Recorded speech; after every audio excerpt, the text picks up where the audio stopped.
I'm at GCAP 2019 at the Melbourne Convention and Exhibition Centre, and I'm joined by Phoebe Watson. Hello. Hello. Just did a talk on Indigenous themes in games. Would you mind going a little bit into, or briefly, into what the talk was about and your background and expertise in this field as well?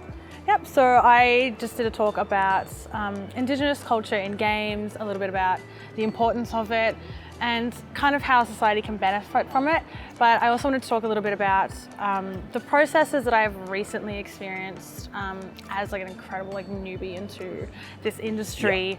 The processes that I took, the ways that, how it failed, how it went well, and how to kind of go about that from an Indigenous perspective.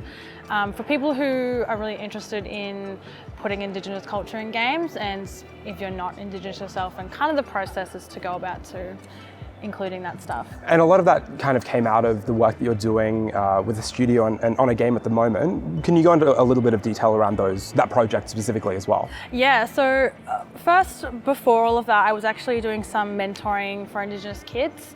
And through that, I got to really see the importance of sharing culture.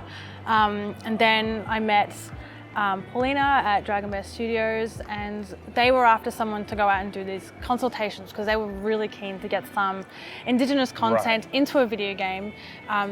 They are very, very forward in wanting to include something that's new, that hasn't really been done in kind of like a new way. So not reinventing fantasy, but steering it in a new direction that can be more inclusive for everybody. And so what they have really helped me do is guide me through kind of the processes of what they need. And then I've gone to speak to community and come back with some feedback and then maybe suggestions on what we want to put into the game.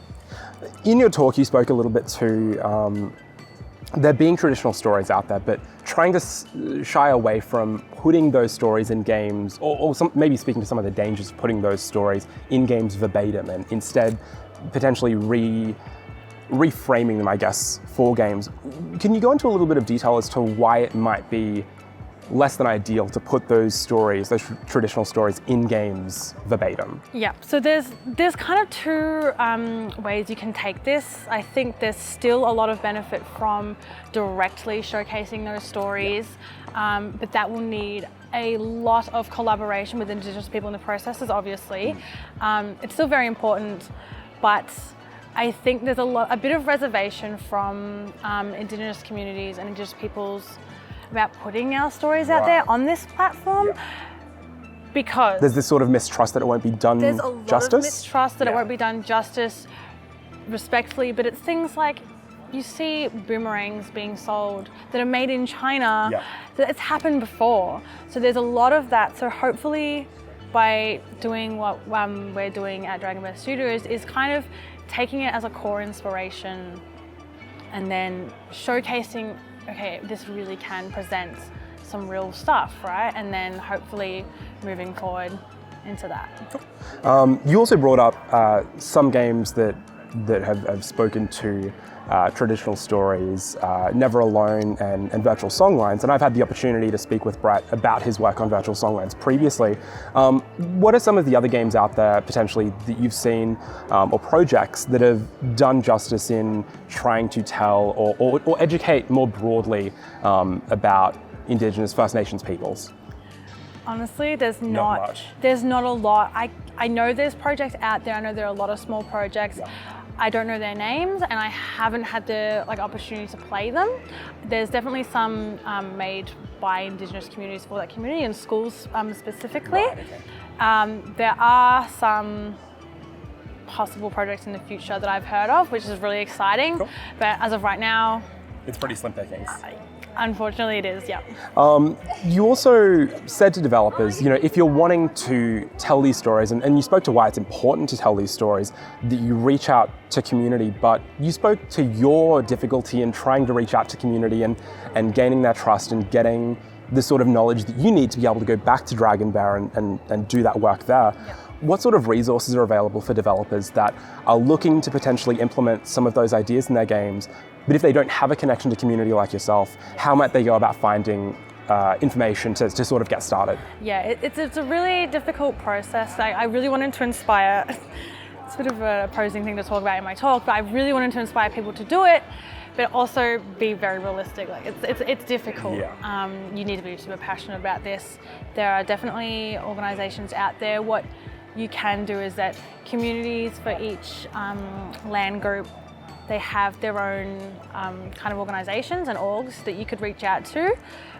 You could do some research into the land you're on, and then try and Google some organisations for that and possibly reach out to them, because they will know elders and community members, and they can kind of help liaise between the two groups.